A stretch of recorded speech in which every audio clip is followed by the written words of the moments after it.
नमस्कार, मैं शिवानी। रूबरू बिहार में आपका स्वागत है। आज है 14 नवंबर। चलिए फटाफट बढ़ते हैं बिहार की अब तक की 20 बड़ी खबरों के साथ। उससे पहले एक नज़र अब तक की टॉप 5 खबरों पर। बिहार के 3.5 लाख शिक्षकों का ऐसे बढ़ेगा। बिहार में कोविड टीकाकरण के लिए 5 व्हाट्सएप नंबर जारी। गुरु नानक की जयंती पर पटना सिटी गुरुद्वारा में शुरू हुआ 7 दिवसीय उत्सव। 16 से 24 नवंबर तक 11 ट्रेनों की बदली जाएंगी रूट। 7वें चरण के चुनाव प्रचार का शोर हुआ खत्म। अब चलिए बढ़ते हैं खबरों की ओर विस्तार से। लोक जनशक्ति पार्टी के सांसद चिराग पासवान ने बिहार में शराबबंदी और जहरीली शराब कांड को लेकर एक बार फिर नीतीश सरकार पर निशाना साधा है। चिराग ने मुख्यमंत्री नीतीश कुमार पर बड़ा आरोप लगाते हुए कहा कि वो शराब तस्करी और जहरीली शराब बनाने वालों को संरक्षण देते हैं, इसलिए मुख्यमंत्री का आवास सील होना चाहिए। पिछले दिनों जहरीली शराब कांड में जिन लोगों की मौत हुई है, सरकार उनके परिवार को 25 लाख रुपए मुआवजा और उनके घर के एक सदस्य को सरकारी नौकरी दे। बिहार एसटीएफ ने बड़ी कार्रवाई करते हुए झारखंड के हजारीबाग में बड़ी आर्म्स फैक्ट्री का भंडाफोड़ किया है। इससे साथ ही 7 बड़े हथियार तस्करों को भी गिरफ्तार कर लिया है। एसटीएफ से मिली जानकारी के अनुसार बीते दिन हजारीबाग जिला के विष्णुपुर थाना क्षेत्र के विष्णुपुर ग्राम के 7 माइल चौक पर छापामारी कर एक हथियार फैक्ट्री का उद्भेदन किया है। बीते दिन वीर कुंवर सिंह की जयंती मनाई गई। 80 साल की उम्र में लड़ने और विजय हासिल करने के लिए अगर किसी शख्स का नाम लिया जाता है तो वो है वीर कुंवर सिंह। वीर कुंवर सिंह का जन्म 13 नवंबर 1777 को बिहार के भोजपुर जिले के जगदीशपुर गांव में हुआ था। वीर कुंवर सिंह सन 1857 के प्रथम भारतीय स्वतंत्रता संग्राम के सिपाही और महानायक थे। अन्याय विरोधी और स्वतंत्रता प्रेमी बाबू कुंवर सिंह कुशल सेना नायक थे। 1857 में अंग्रेजों को भारत से भगाने के लिए हिंदू और मुसलमानों ने मिलकर कदम उठाया। मंगल पांडे की बहादुरी ने सारे देश में विप्लव मचा दिया।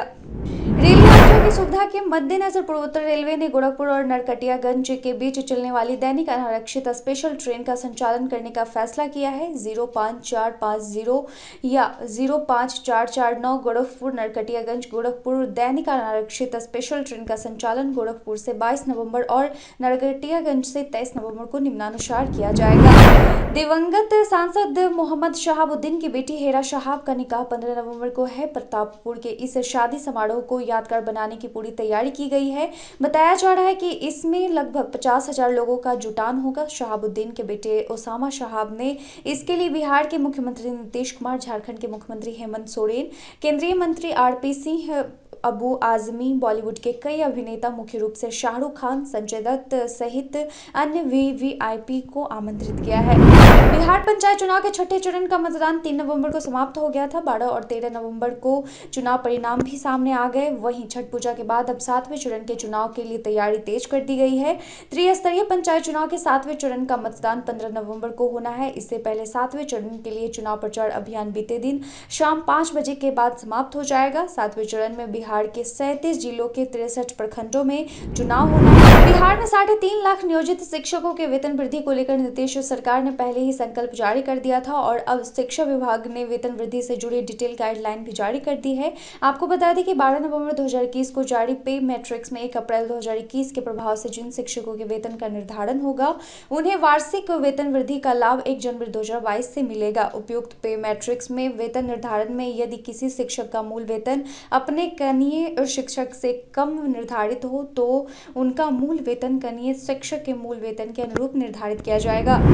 भाजपा के नेता ने कांग्रेस के वरिष्ठ नेता राहुल गांधी पर हिंदुओं का अपमान करने का आरोप लगाया है। भाजपा के बिहार प्रदेश उपाध्यक्ष राजीव रंजन ने शनिवार को कहा कि हिंदुओं को आतंकवादी कहने वाले सलमान खुर्शीद के बचाव में उतरकर राहुल गांधी ने एक बार फिर से अपनी बुद्धि कांग्रेस के मन में हिंदू समाज के लिए भरे जहर को उजागर कर दिया है। राजीव रंजन ने कहा कि यह इस बात का स्पष्ट प्रमाण है कि खुद को जनेऊधारी बताने वाले राहुल गांधी के मन में वास्तव में हिंदू समाज के लिए कोई इज्जत नहीं है।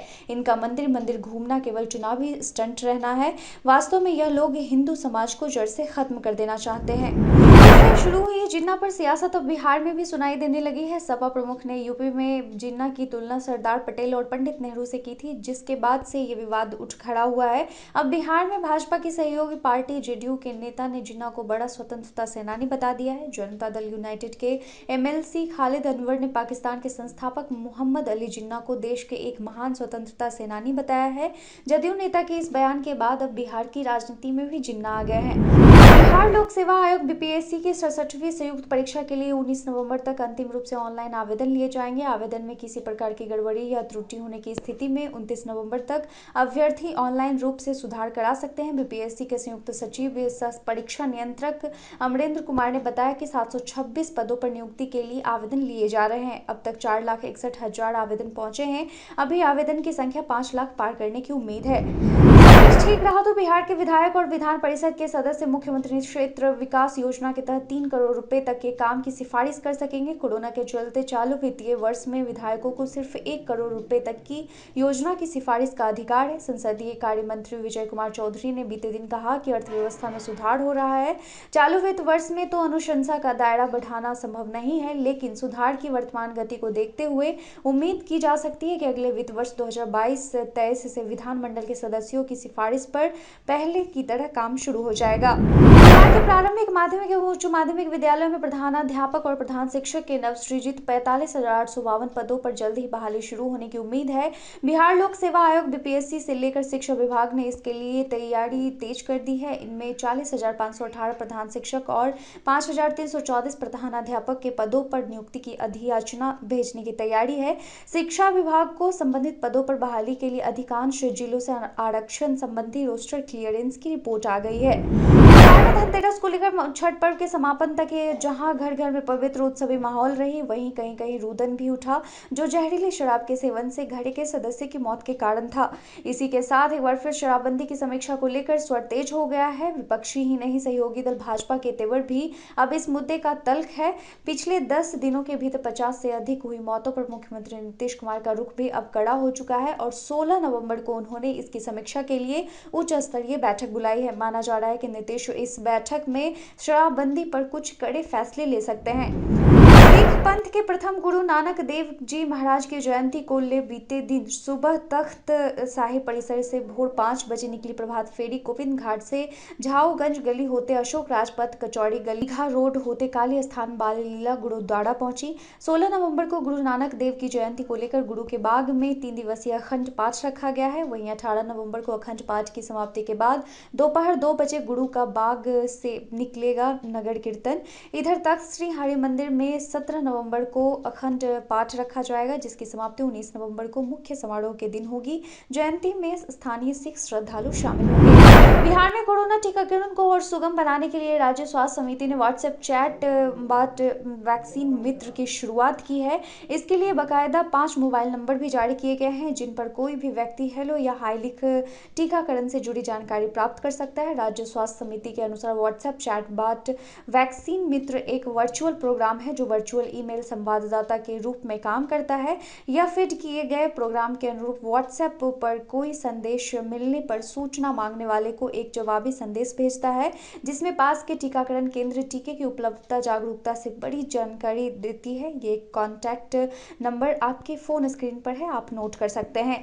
बिहार के अगले 48 घंटे के दौरान मौसम शुष्क रहेगा। इन दिनों बंगाल की खाड़ी में एक कम दबाव का क्षेत्र विकसित हो रहा है। इसके प्रभाव से दक्षिण बिहार के अधिकांश भागों में आंशिक रूप से बादल छाए रहने के आसार हैं। दिन और रात के तापमान में कोई खास वृद्धि नहीं होगी।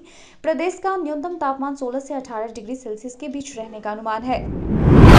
बिहार के मुख्यमंत्री नीतीश कुमार थानों में अधिक से अधिक महिला थानाध्यक्षों की पदस्थापना को लेकर अधिकारियों को निर्देश दे चुके हैं। हालांकि थानाध्यक्ष के रूप में महिला पुलिस पदाधिकारियों की संख्या अब भी काफी कम है। सिर्फ 53 थानों में महिला थानाध्यक्षों की पदस्थापना है। इनमें 38 जिलों में महिला थाना में थानाध्यक्ष को छोड़ दे तो केवल 15 थानों में महिला पुलिस अफसर को थानाध्यक्ष की कमान दी गई है। 16 से 24 नवंबर तक 11 ट्रेनों की रूट बदली जाएंगी। 6 स्पेशल ट्रेन में लाइन लगाकर यात्री चढ़ाए गए। वहीं पटना पूर्वोत्तर रेलवे के लखनऊ मंडल से सीतापुर तप्पा खजूरिया परसेंडी स्टेशनों के बीच प्री नॉन इंटरलॉकिंग और नॉन इंटरलॉकिंग का काम होना है। इससे 16 से 24 नवंबर तक इस रेलखंड से गुजरने वाली पुमड़े की 11 स्पेशल ट्रेन की रूटें बदली जाएंगी। इससे 16 से 24 नवंबर तक इस रेलखंड से गुजरने वाली पुमरी की 11 स्पेशल ट्रेनों की रूटें बदली जाएंगी। 05621 कामाख्या आनंद विहार टर्मिनल 18 नवंबर को, 05251 दरभंगा जालंधर सिटी 20 नवंबर को, 04653 न्यू जलपाईगुड़ी अमृतसर 19 नवंबर को, 05211 दरभंगा अमृतसर 18, 20 और 22 नवंबर को, 04697 बरौनी जम्मूतवी 21 नवंबर को चलेगी। बिहार विधानमंडल का शीतकालीन सत्र 29 नवंबर से शुरू होगा और यह 3 दिसंबर तक चलेगा। इस दौरान कुछ अहम विधेयकों के अलावा दूसरे अनुपूरक बजट भी पेश किए जाएंगे। इस बार राज्य सरकार के पास पैसे की समुचित उपलब्धता नहीं होने के कारण इस बार अनुपूरक बजट करीब 5,000 करोड़ रुपए का ही होगा। इस राशि में मुख्य रूप से बिहार आकस्मिक निधि के तहत खर्च किए गए रुपयों की प्रतिपूर्ति की जाएगी। स्मार्ट सिटी की सबसे महत्वपूर्ण योजना integrate command and control project की शुरुआत होने जा रही है। प्रोजेक्ट के लिए एजेंसी का चयन फाइनल कर लिया गया है। करीब 221.49 करोड़ की लागत वाली योजना पर इस माह ही काम शुरू हो जाएगा। इसके तहत पूरे शहर में करीब 2700 उच्च क्षमता वाले कैमरे लगाए जाएंगे, जिसमें चेहरा पहचानने, गाड़ी के नंबर प्लेट पढ़ने से लेकर पूरे शहर में ट्रैफिक मैनेजमेंट सिस्टम की सुविधा विकसित की जाएगी। आज का सवाल है कि कंगना रनौत द्वारा दिए गए बयान ये आज़ादी नहीं भीख थी। जो आज़ादी मिली है वो 2014 में मिली थी। कंगना रनौत के बयान से आप कितने सहमत हैं? कमेंट सेक्शन में लिखकर जरूर बताएं। आज के लिए बस इतना ही। बिहार की तमाम खबरों के साथ जुड़े रहने के लिए देखते रहें रूबरू बिहार। धन्यवाद।